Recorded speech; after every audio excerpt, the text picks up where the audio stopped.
everybody, it's Hussein Kabani, your favorite broker, and today I'm sitting here with Selvin. What's up? What's up? So Selvin and Chris, but Selvin in particular here, they handle my social media and these awesome videos that are being put out there, so they help me create these videos. So basically Selvin was a first-time home buyer during this COVID pandemic time, and he actually got to experience not only how I'm making these videos and explaining to people what I actually do, but to actually experience it firsthand. You guys know we've been working with Hussein for so long, and it's fun, man. Our job is hilarious. You get to see a lot of behind the scenes. You get to see what goes into real estate, but to experience it for the first time, it was crazy. It was actually ridiculous, and I give a lot of credit to real estate agents because I don't think or know if I'd ever be able to do it, but it was quite a process, actually. Yeah, and it was like just such an interesting time because of COVID itself. Yeah. Because things weren't normal, and like the showing time frames would be shorter, right? So like typically I could book a showing for like 1 hour. We were limited to 15 or 30 minutes. Yeah. You'd have to wear a mask, you'd have to wear gloves, you'd have to sanitize before and after. All the right things to do, not complaining about it, but it just changed up the process and how efficiently you would be able to get through homes. And it also really made you think, do I really want to go through this house for your own safety? It's like you don't really want to go through a dozen or 20 houses if you really already saw in pictures that something's not going to work for you. So the digital stuff, I would say, like the videos and the digital media that was put out there by the listing agents probably really helped. It helped, and you noted on it. It was a very scary time, actually, during COVID, the first couple months, and going into not knowing what to expect, not knowing what to do. I found the process, at least from our end or from your end, was a lot more organized than I thought it would be for such a short period of time going into the houses. But you're right, I didn't know what to expect going in. I didn't know how long we'd be able to be there. We were masked up. Yeah. we had our masks on, and we were just unexpectedly visiting these houses, not knowing kind of what to expect health wise. But it was pretty good. We obviously went there with a level of care, and it was a good showing. So we saw how many houses? We saw, God, 6. It's not too many. It was about 6. No, you know what? And I say 6 because if it was up to me as alone, I'd probably see about 15 or 20. Okay. So seeing 6 was actually pretty damn good for me, and I'll explain it because obviously choosing Hussein as a real estate agent, we do his videos, we do his marketing, we help him with a few things. It was an easy choice for me, and this is not anything to gloat at him because, listen, I won't gloat. I don't need to gloat for him. It was a pretty clean process, and when we visited a few houses, and I'll explain one of the houses we went to, oh my God. So first time home buyers, not knowing anything except for what I've learned through Hussein over the years. We went into one of the homes and there was a bathroom inside the kitchen. Yeah. So funny enough, Hussein pulled a few houses, we pulled a few houses, and we just went along the list. We just knocked them out. He was there promptly on time. We went in and it was an older house. Yeah. We walked through. Hussein said, you know what, guys, do your thing, take a look. I'll wait out here and tell me what you think, and I'll explain a few things. So each house we went to, house by house, he kind of gave us the history of the house. He gave us the understanding of what to expect. He gave us obviously the pricing and everything that goes into it. For me, I don't like to be hassled. I don't like when people like hound me or over follow my you around. Follow me, follow me around, like over my shoulder, saying, "Hey, you know what? Did you see this? Did you see that?" I think I like to kind of like scope it out myself first. And I think that's how it should be. Yeah, it should. And I think that's it's already an overwhelming process, right? So like the way that I like to handle my buyer clients is that I'd open the door and I'd like them to just go through. Sometimes I know when people first start working with me, they expect me to kind of lead the way, but it's something I don't want to do because I think the buyer is going to ultimately end up living in the house, and they should experience it for themselves, and they should be able to move around freely. So what I usually like to do is I like to station myself on the main floor, let them go through. Once they go to the second floor, then I will slowly start to make my way up there. And then what I'd like to do is that then I kind of like point out different things that maybe they've missed, but we discuss in general. But I don't like to follow people around through the house because it doesn't make sense. Right, and to your point, and that's one of the things I felt very comfortable with, especially like we said, during buying a house in such a tough time.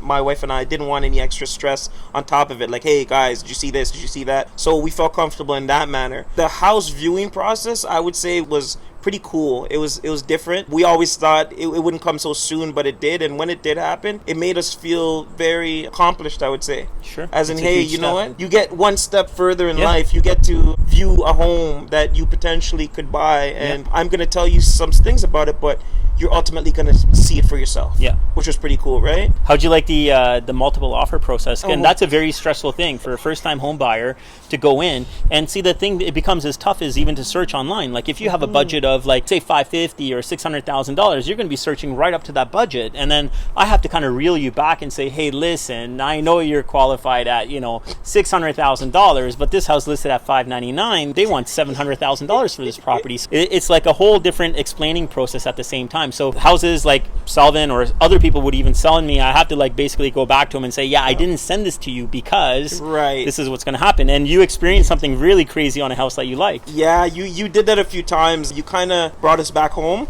Which buying a house, there's so many different listing prices. There's so many different properties. There's so many different numbers, and numbers can get very overwhelming. You ultimately have a budget in your mind, and most people do that, what they want to spend on a home and what they can afford. I think you did a great job of not making it our highest on top of our budget. Yeah. So if we came in and said, Hussein, we wanted to look at a house at $540, for example, and multiple listing offers when we went into that, it was pretty crazy because we said, you know what? We love this house. First of all, we picked the house. We said, this is the one. There was a particular situation, right? Yes, there was a house that you guys liked. What was it listed at?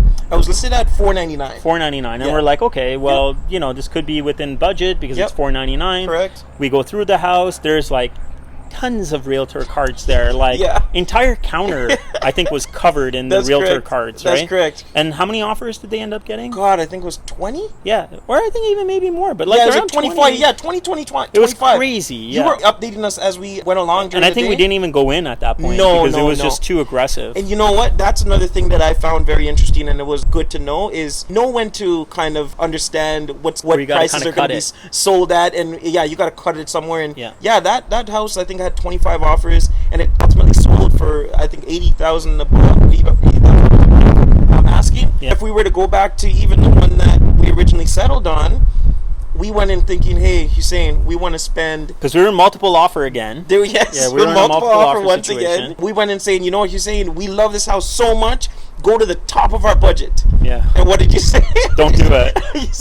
He's like, don't do it. Listen. We're not going to lose it. Yes. We're not going to lose it. I know what your number is, like your max number, so we're not going to lose it, but let's not go in with everything all at the beginning. This one, same thing, was listed at $499. I said, you know what, let's go straight to $540. And she said, okay, you know what? I think we can get in at a better price. Well, what do you think about, $525, $530? I said, okay, we can try $525, but I'm scared out of my mind.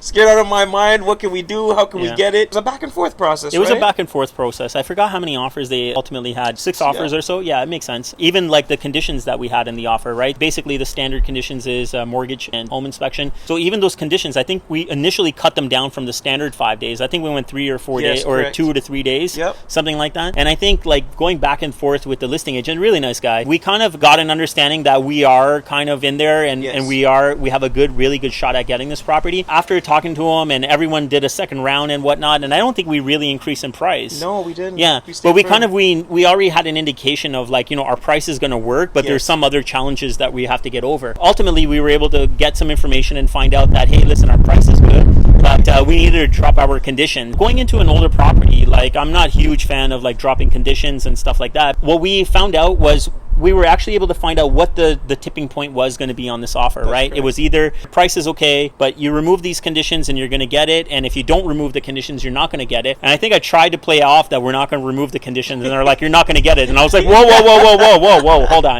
on a minute.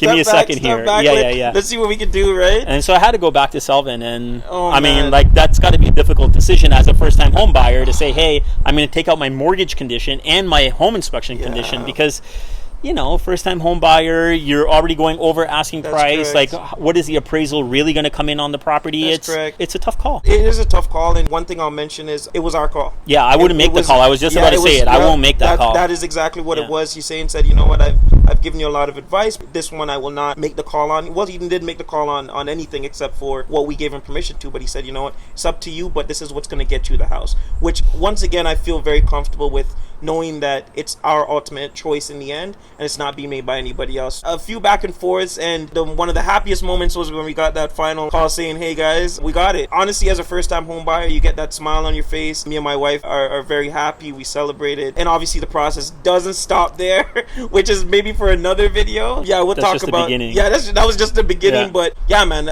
just the whole process that was walked through, just the whole everything as it went. But it was a good experience, even amidst all this craziness of COVID. Yeah. I think we did well. And I mean, we're lucky because properties in that area still continue to increase. So, yeah. So I think one sold for, is it $10,000 more Yeah. the following week? Yeah. So I think we did well. So here you go. You've heard it from Selvin. I know he's not being biased about it just because he works with me. Like I said at the beginning, he's seen what I've done. We've worked together for 3-4 years Yeah, now. at So least. like they've helped me really build up my profile, but they've also saw like the raw information I brought. They've helped me refine it. And I think they've learned a lot from what I've been putting out there as well. So I think that's why Selvin felt comfortable. It's not like I would have pushed him into like using me just alone. It was his own choice. I didn't make him or force him into it. No. And this was his idea, by the way, of doing the video Of course too. it was, man. I have to share with Yeah. people my experiences with Yeah. you, right? Yeah. In the end of the day, I think you did a great job, and I'm not just saying that. All right, guys. Well, if you want to have this amazing experience like Selvin did as a first-time home buyer, or if you're looking to trade up your home, give me a call, send me a PM. Leave us a comment on what you thought about this home buying process, and if there's any pieces of the video that you think that we missed out on,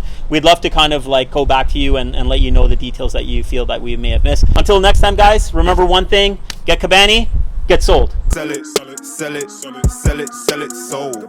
Sell it, sell it, sell it, sell it, sold. Sell it, sell it, sell it, sell it, sell it, sold. Sell it, sell it, sell it, sell it, sold.